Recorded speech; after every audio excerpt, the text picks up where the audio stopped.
We're once again joined by our good friend Kevin Petersen. Earlier in the hour, Kevin shared his story of recovery with us. And now we actually want to talk about how to help others while dealing with substance use in the family. Kevin, I think you help out so many people with this. I think as you were sharing, one of the biggest questions was, what is, the first step for helping somebody maybe who is experiencing this? That's a great question. And the first step is always just sitting down and talking to them and letting them know how you feel and letting them know that you're concerned and offer them help, offer them a solution. Well, now that's kind of a tricky question because, we do want to help people out, but somebody has to be willing to accept your help. What do you do if you're in the situation where maybe that person's not quite ready? And that happens a lot. And so, I always tell people, go ahead and offer, even though they're going to tell you, I don't have a problem. And then it's say, well, okay, here's the deal. And this is kind of where I draw on my personal experiences, is let them know and say, I love you, but until you clean up your act and this behavior stops, I'm going to put some distance between us because it's too much of a tornado and it's too much for me. And it kind of depends on what point of life you're in. So let's say, how do you go about maybe helping somebody who's under the age of 18? Sure. So if it's a child or someone in your family that's under 18, you obviously have a lot more legal authority. Sure. So you have an ability to say, hey, you know what, we're going to do things differently. What I always tell people is right off the bat, you want to set boundaries in 3 categories: drugs and alcohol, school and work, and behavior at home. But boundaries are only valid if they have some sort of accountability, right? So you have to be able to have some sort of function behind it. So if we're going to say no drugs, no alcohol, we're going to do drug testing and breathalyzing.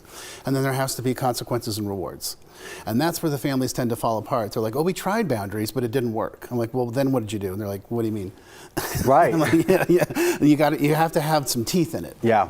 Well, now let's go the opposite way. How do you go about helping somebody who you don't have as much, authority over? Well, that's when you can just sort of look at them and say, I love you and I care about you and I'm really concerned about your choices and I'm concerned about your behavior. And so what I would like you to do is consider altering or slowing down.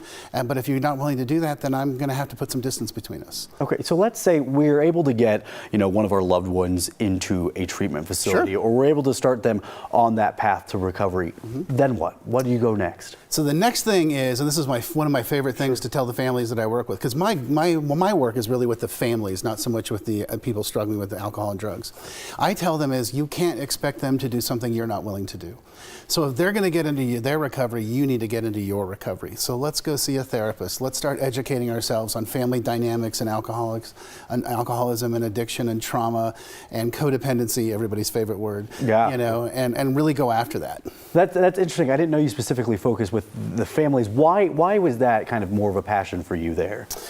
Well, because I looked at my own family system, yeah. and I understood that while I got sober, when my dad, my dad's the one that kind of held me out, but my family still struggled and still had a lot of stuff going on internally, and so I realized that when I was in school that's really where I wanted to go. They didn't have as much resources as I did. Sure. So I wanted to be able to offer resources to the family system. Plus, I think it's a stronger way of helping the individual is by helping their system. Yeah, you're almost preparing the environment that they're going to be coming home to, mm-hmm. so that they can continue to thrive in that way. Absolutely, you nailed it. Yeah, absolutely. Exactly. One thing that I am curious about is, where does a family even begin to heal in these situations? What resources maybe, if they're kind of looking at doing that as well? Well, I would tell you that there's obviously some 12-step groups available. Sure. A lot of faith-based programs have family system stuff available. There are therapists like me that do. I've written a book called Chronic Hope, Families in Addiction. That's really what it's designed to help. It's going after the family system.